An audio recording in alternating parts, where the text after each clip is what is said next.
Hi மக்களே, இன்னைக்கு எல்லாருக்கும் பிடிச்ச ஒரு ஸ்வீட் தான் பார்க்க போகிறோம்.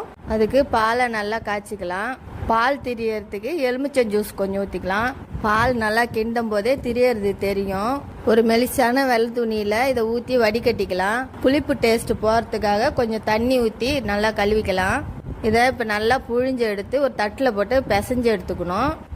இதை பால் திரியாக இல்லாமல் நல்லா உள்ளங்கையை வச்சு பிசைஞ்சிக்கணும்.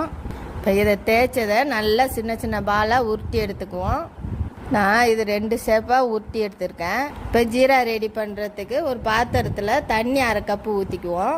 இதில் 1 கப்பு சர்க்கரை கரையிற வரையும் நல்லா கிண்டிக்கலாம். சர்க்கரை கரைஞ்சதும் ஒரு சிட்டிகை ஏலக்காய் போட்டுக்குவோம். சர்க்கரை கரைஞ்சிடுச்சு. இதிலே உருட்டி வச்சிருக்கிற பாலெல்லாம் எடுத்து போட்டு நல்லா கொதிக்க வச்சுக்குவோம். இப்போ அடுப்பை ஆஃப் பண்ணி இதை அப்படியே மூடி வச்சுருங்க. 2 to 3 மணி நேரம் கழித்து திறந்து பார்த்தா ரசகுல்லா ரெடி. அடுத்த வீடியோவில் பார்க்கலாம். பாய்.